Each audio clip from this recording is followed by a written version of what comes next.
Hi there, welcome back to the Boldly Growing podcast. I'm your host, Liz Pollard of Enabling Bold Moves, helping people to boldly grow themselves alongside their business.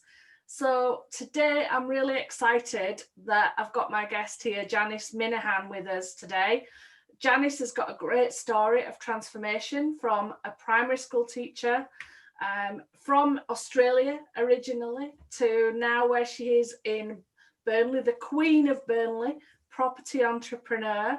So today Janice will share that story with us and also some of the bold moves that she's made, some of the highs and lows that she's had through that journey as well. So welcome, Janice. Thanks very much, Liz. It's a pleasure to be here. Thank you. And so we met about 3 years ago now. Must be coming up for that. A while ago, time flies, doesn't it? I know, yeah. So we met through networking.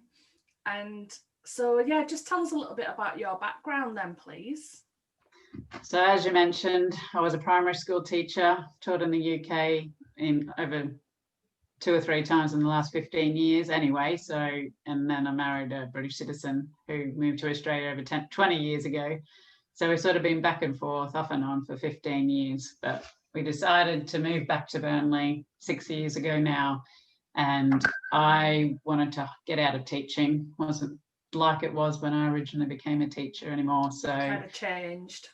Time to have a change. And while I was waiting for my DBS to come through, I had 11 weeks at home and I can't just sit around. So I picked up Rich Dad, Poor Dad. And that really was the beginning of the end of my teaching career and my property journey in the UK. So Rich Dad, Poor Dad was like the first kind of like the thing that got you into it. The catalyst. Yeah. I sort of did it for fun in Brisbane alongside my dad, who's a builder and investor, but never really thought I'd make a career out of it. I just was disillusioned with the educational system, and I enjoyed property. He gave me that book as a Christmas present, I think 2 or 3 years beforehand. Oh, okay. I just decided I had nothing better to do. Let's just have a read. Yeah. So if I went to a 2-hour event, and that sort of started the course I'm on now, and I signed up for 2 years to do advanced property training, and now have a few different property businesses around the local area and nationwide as well. Yeah, you're very modest as well about it. What was that like when you first started getting into property then? Janice, how did that feel for you, making that change from being a teacher to running your own business effectively? The thought of not doing it was far scarier than actually doing it. The thought of teaching for another 15, 20 years, earning a pittance, not being able to teach the way I wanted to was my inspiration to give everything a go in property. And I've always had that 110%. I'll try my best, and if I fail, well, then I've tried my best. Yes. And leave nothing on the table. So being a teacher, I love education and I love learning all the time, and I'll try out new things. And I feed off other people. So like networking, while I'm not a natural at it, I enjoy it because I learn off other people, and property training. And I had no experience in the UK. So there was a whole system I needed to learn. And I just did the training purely to accelerate my journey. Sure. So did you quite enjoy that at the start then, with you enjoying the learning and the kind of educational side of it? Were you quite into that at the start? Oh yeah, even now, like I keep doing like the next course to better my skills. There's always something to learn, and when I think I've got a grasp on something else, I'll start trying a different strategy that I don't know much about and trying to learn that. So then I can help other people as well. It's not just to increase my portfolio, but I want to give back and I want to help people be financially free. Oh, that's cool. You're constantly stretching yourself, aren't you? Like you're saying, looking for new strategies and how can we do this better? Just tell us about that, what you just said about, helping other people to make their lives better for them as well. If you can, just tell us a little bit about the properties in Burnley and what's been your kind of driving force behind that. So Burnley, when I originally started property, everyone that I told, that I lived here and I was an Aussie that moved to Burnley, rolled their eyes at me. A lot of people still do, but I think Burnley's improved heaps over the years. Has. But it's known as a low socioeconomic area anyway. So my property coach sent me basically to Blackpool for 6 months, and I spent 2 or 3 times a week trying to find deals over in Blackpool. When really, when I look at my back door, Burnley was a really good, solid rental area. And once I changed that and changed my mindset about investing here, everything else has just worked around it. And so not only can I find more than enough property for me to invest in, but I also have sourced for the last few years for other investors out of the area. And now I'm educating others to go and build their own portfolio. Oh, cool. So what was the first kind of bold move then, do you think, that you made? Getting you as my business coach, because having no business experience and being in the education field, the initial toughness at the beginning was that how do you structure things? How do you, everything from having to do bookkeeping right through to business networking to getting out there and finding clients and having strategies and plans and all that kind of stuff. So that was what I initially had to learn. I still learn, and yeah, the book side of it is a constant not battle, but that's what not my strength, put it that way. It's a steep learning curve, isn't it? Like you said, there's so many hats that you have to wear. Absolutely. So that side of it, I had to learn. The Australian market is very different to the English market. We do everything in make an offer on a house and you own it in 4 weeks' time. So when I first did my training and they said the average UK sale is between 16 to 20 weeks, I laughed. I didn't actually think that was physically possible. But turns out 16 weeks to the day was my first transaction. And I'm like, wow. So it's having reasonable expectations for what kind of market you're operating in, and then just refining and learning along the way as you go along, and adapting, I guess. So what was that first sale like? What was it like going through that process? Quite liberating, really. It's like I'd sort of built up this network of trusted people, mainly investors, because I did a lot of property type meets all across the Northwest, and my coach was very big on stay close to the fire. So I used to drive all around the Northwest, going to any property meet I could find, building up my trusted network of investors. And then when they started seeing the results I was getting locally in Burnley for myself, they were then like, well, can you source me a deal like that? Yes. And it grew and it grew and it grew. So it's been an interesting experience. It's that know, like, and trust element, isn't it? It's so important, like you say, isn't it? Relationships are everything. And we're not talking about a small purchase, are we? If people are actually trusting you with a large amount of money, isn't it? Hard-earned money to invest it. That must have been quite a lot of responsibility for you to take on. A lot of responsibility. And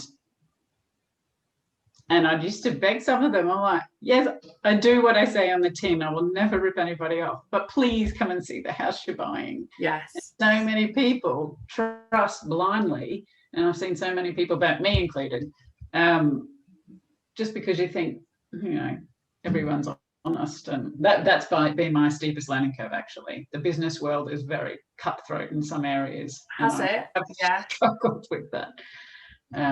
What's been a difficulty there for you then, Janice? What's one of the things that you've had to learn?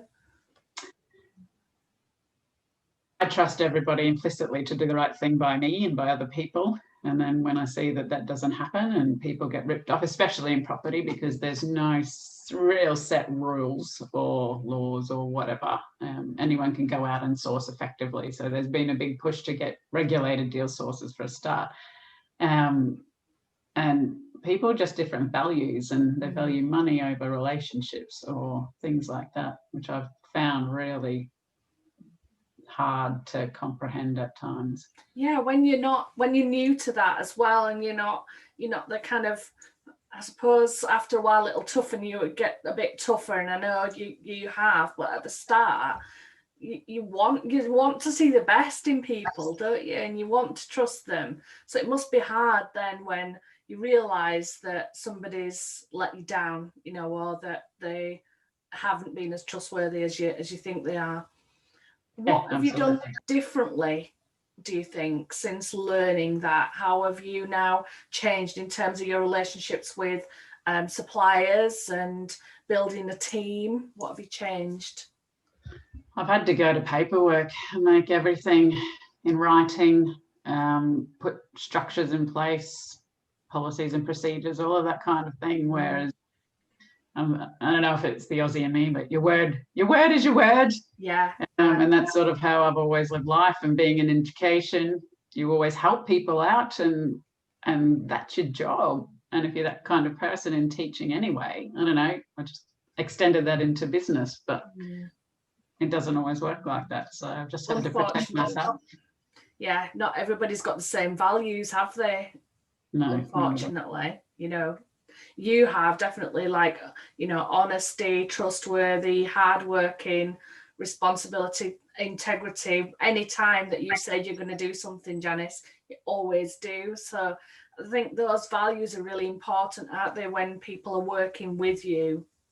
Absolutely. And so that's what I've done about the last couple of years, building my team, finding people with similar values. And it's that trust relationship. Once that's gone, there is no relationship. So we talked a bit about the pitfalls. Let's talk about some of the highs. Tell us about one of the exciting projects. What's your thing you're most proud of? Well, build it. Really, as a foreigner who can't get a mortgage in this country and still can't, being able to build a portfolio from scratch in 5 years and be financially free and have that pressure taken off my family that I would never have gotten teaching, unfortunately. It's incredible, isn't it? In 5 years that you've done that. Yeah, and it's only just hit me during COVID when we were all locked down, and I sat down and reevaluated everything. It's like, oh, wow, actually, yeah. And I can have the time to spend with my children and make changes there as well, so they get one-on-one time every day, and change. Which is nice. And you can take them to school, whereas if you'd have still been teaching, you wouldn't be able to do that, would you? No, I'd be at a different school, I guess. Yeah. So so that's been really great. And at times you have to remind yourself to just sit back and have a look at what you have achieved and why you're doing it. And okay, things still tick along without you. So you spend half an hour with your children or whatever. It's not really going to change anything in your business. No. And is your why still the same now as it was when you started? Well, now that I've done it for myself, and I love property, I love taking these terrible homes and seeing something amazing at the end. But I've done it for me, and I'll keep building mine, maybe not so aggressively, but I want to help other people, and I want them to achieve financial freedom for themselves, because especially in a climate like this, when redundancies or furlough and all of that. Yeah, it's been a challenging time, hasn't it, for people? Whereas for me personally, with my properties and my rentals, it's been the most solid year I've ever had. And it just, if you provide quality properties and you price right, then people trust you. My tenants come to me if they've got a problem, and we proactively work through things, and that's just how I operate. Yeah, you do what it takes, don't you? I know there's been times when you've been, out there early mornings or whatever, just having to go and sort out a property, aren't you? You do what it takes, don't you, for your tenants as well, which I think is important. Yeah, absolutely. Yeah. If I look after them, they'll look after me. Yeah. So now that you've learned how to flip a property, how to make a good investment and make money out of this, you now want to help other people do the same. So tell us about that then, please, Janice. So how are you going to do that? So a few years ago, I started producing an online course for property investors, and the course I did, fabulous, the training was excellent, and a lot of money. And these training companies out there charge a bomb for that kind of money, and the climate's changed anyway, and there's lots of different people out there. So I set about trying to change the world, you know, through what I've learned through property, put it all together in online course, people access it. So I've just finally, things are during COVID and the lockdown, it's given me the time to actually finish it off, bring it up to 2020, produce it properly, get my website extended, and now I've built that from anyone could have like a 4-week introductory property course right through to 6-month mentoring with me one-on-one. So cool. So if somebody wants to get into property and they think, oh, I'd love to do that, but I don't know how to do it, what can they learn from your course? They would learn a structure of where to start. It's not a matter of just going down the street and picking something off, whatever an agent's offering. It's knowing your numbers, having the tenacity to not rise because an agent says you need more, and just holding firm, following your strategy, not following shiny pennies, and working things through. And what I offer my mentees is that sounding board. So I was there. I had that shiny penny syndrome. I went chasing after everything that looked good. And it was just having someone to bounce ideas off and have a think and look at your strategy and look at your structure and go, is it actually right for me? And if it's not, being able to walk away is a big part of it, really. So they can learn from your mistakes then. So the mistakes that you've made along the way and learned from, they can learn from you. And that's going to help them get there quicker then, isn't it? Yeah. Well, I had a property coach and a property mentor. And the mentor that I had completely changed my whole strategy, gave me confidence to look at things I would never have looked at on my own, even with a coach. And it's where I am today, and financially free. So I want to be able to offer that other people that peace of mind, I guess. And they know that property will never go down. It will always go up. Everyone needs a home to live. Yeah. And this is what I love about the UK. It's such a tiny island with so many people, and the government can't keep up with their projections of new houses. Yeah, that's right. We always need more, don't we? Always need more, and it's just not being produced. Yeah, and also it's maintaining them and updating them, making them better, isn't it? And that's what you're good at. Yeah, and that's a win-win. Yeah. I'm all about a win-win. If it's not, then it doesn't happen.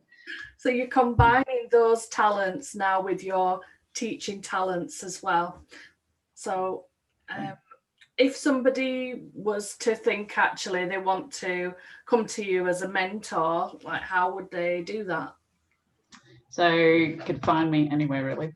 Instagram, Facebook, LinkedIn, my website, it's minihangroup.co.uk. It's got a contact page on there. So I would think it would be relatively easy. I'm here. Yeah. I'm happy to do 30-minute free discovery calls to see if where I fit. Yeah. And help out where I can. So Cool. And can you give us a snapshot then? Let's leave people, if we can, with just a few tips, maybe just a little teaser. So if you were setting up now in property, what would be your 5 top tips for people? 5. So my main one is what my coach originally said to me years ago: stay close to the fire, get around people that are doing what you want to achieve, and you'll learn from them. So that's my top one. Yeah, that's good that. So in your network and things, just get around those people who are doing what you want to do as well.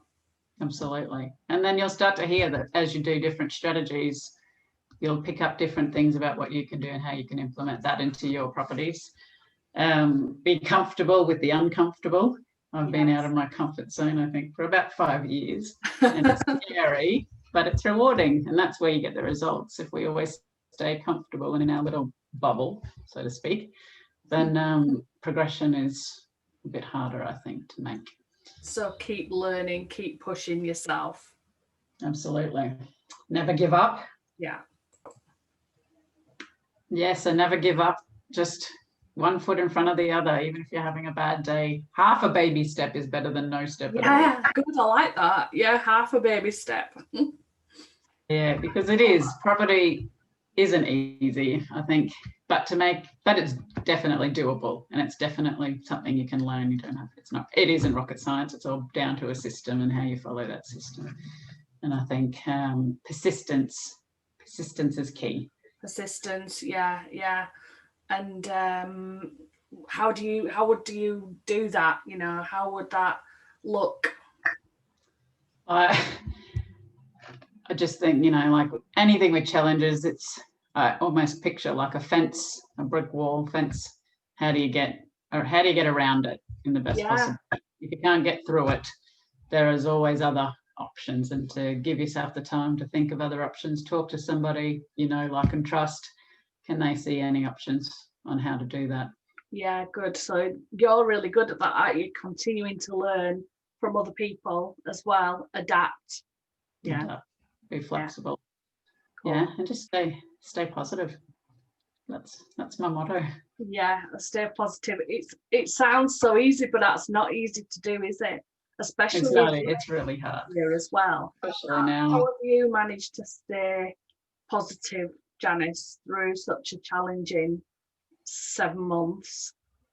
I've had you coaching me for many of those months, which has been great to keep me on track. I've gone into like a lot of personal development work myself, started meditating. Before, I said I never had time to meditate. Yes. So I've spent 15 minutes a day just doing that before I even get out of bed, and that's made a massive difference. And then 15, 20 minutes of exercise just on YouTube.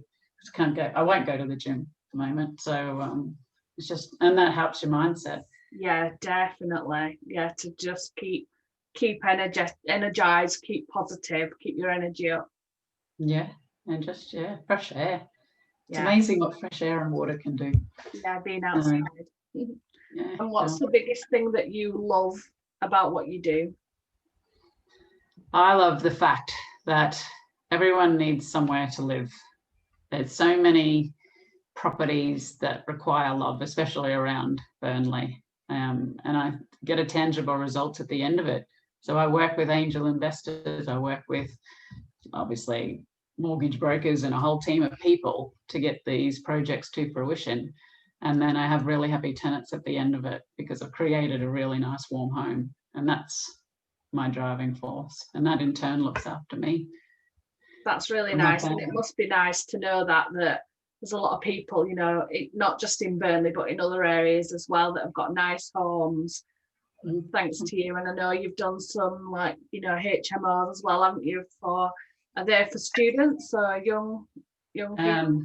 Yeah, so HMOs are my sort of niche market, rooms for let, student market, and all over blue collar workers, white collar workers. So, and they're more and more demand, and they get higher spec every sort of, I don't know, as different people come through, they want different things. So it's always staying ahead of the times and trying to forecast what that looks like within a budget. When I've seen your photos, in fact, I'll have to come and see one of your properties in person one day, because I love seeing the photos on Facebook. They just look so smart, and they always look like somewhere that, I'd like to live. They look like really good homes. You really think through what would people want, or what would you want, I guess, isn't it? If you were living there, they don't look like... and that's my standard. If I wouldn't live in it, I wouldn't produce it. So it's got to be something that I not only meets the minimum standards, but above that. And it has to be, it's a home I don't want to touch for 10 years because it's been fully refurbed, so it needs to be done right, but it needs to be homely as well, or your tenants won't stay. That's true. Yeah. Smart lady you are, Janice. All the time. So definitely go and have a look on Facebook page, isn't it? I suppose, Janice, on Minihan Property Group. They can go and see the photos there of your properties that you've renovated and developed, and they can go read more about you there, or on the website, find out how you've done it. And definitely, if you want to get into property and you want to create a better life for your family, get in touch with Janice, and she can help you to do that. So I just want to say thank you so much today, Janice, for giving up your time and coming and talking to me and sharing your learning with everyone else. Thank you very much for that. Oh, really enjoyed it. Thanks, Liz. Nice to see you again. Yes, see you. I can't remember the last time I saw you in person, but it's been a while, hasn't it? Yeah, but hopefully we will meet again soon. Hopefully.